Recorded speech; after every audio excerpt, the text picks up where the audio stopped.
In June 2016, the lights dropped inside Wembley Arena in London. Then a woman in a flowing burgundy ball gown swept onto the stage as Alicia Keys' Girl on Fire shook the rafters. Thousands of people were on their feet, roaring, phones in the air, as if they were watching a rock star, not a businesswoman. One of the songs that night crooned that she shone so bright she could burn your eyes. She stood in the spotlight and drank in the adoration. It looked like a coronation, and the crowd believed every second of it. And she smiled and she made them a promise. In 2 years, she said, nobody will talk about Bitcoin anymore. 16 months later, she boarded a budget flight and vanished from the face of the earth. She has never been seen again. She took more than $4 billion with her. So who was she? How do you convince 3.5 million people to hand over their savings for a coin that, it turns out, didn't even exist? And the question that still keeps investigators up at night, where did she go? Let's start with a woman, because she was nothing like what you'd expect from a con artist. Her name was Ruja Ignatova. Bulgarian-born, German-raised, she had a doctorate. She worked at a prestigious consulting firm. She was polished, brilliant, fluent in the language of finance, and that was the weapon. When she talked about cryptocurrency, she didn't sound like a scammer. She sounded like the smartest person in the room, and she had the credentials to back up the act. A doctorate in law. Years inside a top global consulting firm. She gave interviews. She landed on magazine pages. She shared stages and photographs with respectable figures from finance and politics. Everywhere an investor looked, there was another signal whispering the same thing. This one is the real deal. And that's the genius of a great con artist. I'll ask you to ignore the warning signs. Make sure every sign you can actually see is pointing the wrong way. And in 2014, she launched something called OneCoin. Her pitch was irresistible. Bitcoin had made early believers rich, she said. But you'd missed it. OneCoin was your second chance. Get in now, before everyone else, and ride the next one to the moon. And it didn't just sell you a coin. It sold you a package that climbed from a small starter bundle all the way up to enormous high roller levels. Each one supposedly loaded with more coins and more earning power. The more you paid in, the bigger your promised stake in the revolution. And from Bulgaria, it spread outward like wildfire, across Europe, into Africa, Asia, carried not by advertising, but by word of mouth, from one thrilled believer to the next, in dozens of countries at once. People didn't just buy in, they evangelized. They pulled in their families, their friends, their neighbors. Bitcoin wasn't sold like a stock, it was sold like a movement. Packages of educational material, with coins attached, and commissions for everyone you recruited. Wait, commissions for recruiting? Hold that thought, because that detail is the whole game. Here's what made it explode. You made real money not from the coin going up, but from pulling new people in. And those people paid to pull in more people. Money flowed upward, from the newest victims to the earliest ones. If that structure sounds familiar, it should. It's the oldest trick in finance wearing a futuristic costume. But surely you're thinking the coin itself was real? They were buying an actual cryptocurrency, right? No. And this is the part that should stop you cold. A real cryptocurrency lives on a blockchain, a public shared ledger that anyone can inspect, that no single person controls. That's the entire point of crypto.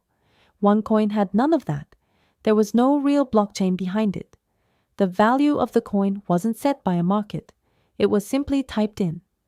Ignatova and her team decided what the number was, and the number only ever went up. They were selling people a price on a screen, a price they invented, attached to a coin that didn't function, on a blockchain that didn't exist. And here's the detail that proves they knew. According to later reporting, a blockchain developer was quietly approached and asked to build OneCoin a blockchain. Stop and think about what that means. You don't pour the foundation after you've sold the house and people are already living in it. If they were asking someone to construct the blockchain well after launch, then everything sold before that moment was backed by exactly nothing. And it gets worse. When some members tried to actually cash out their on-screen fortunes, they ran into walls, limits, freezes, an internal exchange that barely functioned. The coin that only ever rose was strangely impossible to turn back into real money. Why? Because the only money flowing out was the money flowing in from the next recruit. And that river runs dry the second new people stop arriving. And here's the detail that tells you they knew. In private emails revealed later by prosecutors, the people running it didn't call it the future of money. Ignatova herself called it, in writing, a trashy coin. A co-founder described their own investors using words like idiots. Sit with that. While millions of ordinary people were mortgaging their futures on a dream, the people selling the dream were laughing at them in writing. So why didn't it collapse like every pyramid eventually does? Because Ignatova was building something massive fast enough to stay ahead of the questions. By 2016, she was filling arenas. OneCoin events looked like tech world coronations. She was on the cover of a magazine. She bought property, moved through high society, and projected total, unshakable confidence. Who questions a woman that successful, that credentialed, that sure? But underneath, the ground was shifting. Investigators in multiple countries were circling. And somewhere in 2017, something changed for Ruja Ignatova. But before we get to that, ask who actually paid for all of this. Not hedge funds, ordinary people, teachers, retirees, taxi drivers, entire families, many in places where a few $1,000s was a lifetime of savings. OneCoin spread through trust. Your cousin got in, swore it was changing his life, and showed you a screen where his balance only climbed. So you put in what you had. Then you recruited your friends, because recruiting was how you rose. Whole communities went all in together. And that's the cruelest part of the design. The scheme didn't just take people's money, it turned its victims into its sales force. The people who lost the most had usually pulled in everyone they loved. Imagine carrying that weight afterward, scared. According to investigators, she may have learned, possibly through surveillance equipment she'd had installed in her own boyfriend's apartment, paranoid that the law was closing in, that someone close to her was cooperating with an FBI investigation. And here's where it becomes a thriller. She didn't hold a press conference. She didn't fight the charges. In October 2017, she boarded a Ryanair flight from Sofia, Bulgaria, to Athens, Greece. That same day, she was scheduled to speak to a room full of investors in Lisbon. She never showed up. She got off that plane in Athens and stepped out of history. No confirmed sighting since. Not one. Picture the room in Lisbon that same day. Investors had gathered, tickets in hand, waiting for the Cryptoqueen to stride out and assure them their fortunes were safe and climbing. They waited. She never came.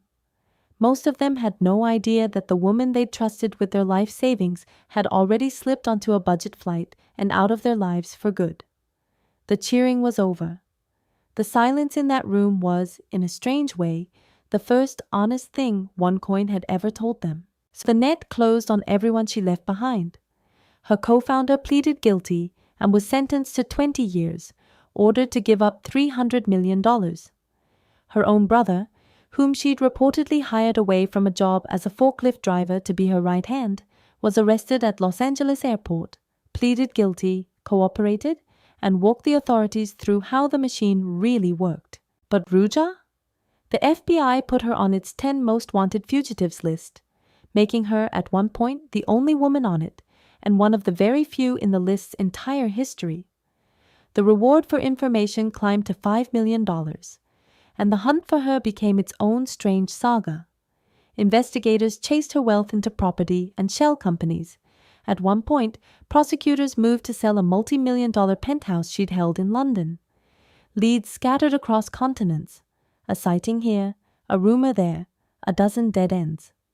She'd reportedly traveled on documents that weren't her own, moving with the kind of help that only serious money can buy. Every time the trail felt warm, it went cold again. Years passed, the reward climbed, and the most wanted woman on earth stayed exactly one step ahead, or, depending on which theory you believe, had been beyond anyone's reach from the very start. And still, nothing. So where is she? This is where the story splits into shadows, and you can pick your nightmare. One theory, she's alive and protected, moving between safe locations with the help of powerful, dangerous people, her billions buying her invisibility. Some reporting has placed her in different countries over the years. Investigators have chased leads across continents. The other theory is darker. According to one account that surfaced, heavy on hearsay, impossible to confirm, a Bulgarian crime figure bragged that he'd had her killed not long after she vanished, her body disposed of at sea, precisely so she could never talk. If that's true, the Cryptoqueen didn't escape with the money. She was erased because of it. And here's what makes the dark theory hard to wave away. Being close to this story turned out to be dangerous. Investigators say at least one figure who reportedly held information useful to the case was killed before he could ever share it. Whether or not Ruja herself met that fate, the world around OneCoin was clearly one where people who knew too much had a way of going silent. Permanently, murdered or hidden, free or at the bottom of the sea. We genuinely don't know. And that uncertainty is its own kind of perfect crime, because as long as no one finds her, the story never ends. Now step back, because here's the part that lasts. People didn't fall for OneCoin because they were stupid. They fell for it because of how it was packaged. A brilliant woman with a doctorate, arenas full of cheering believers, a number on a screen that only ever rose. Everything looked like proof, but none of it was the thing they thought they were buying. There was no coin, no blockchain, no market. Just a price someone typed in, and a crowd that wanted so badly to believe they'd missed nothing, that they handed over $4 billion for the privilege of not checking. The most dangerous lie isn't the one that sounds crazy, it's the one that sounds like a second chance. The numbers never lie. People do.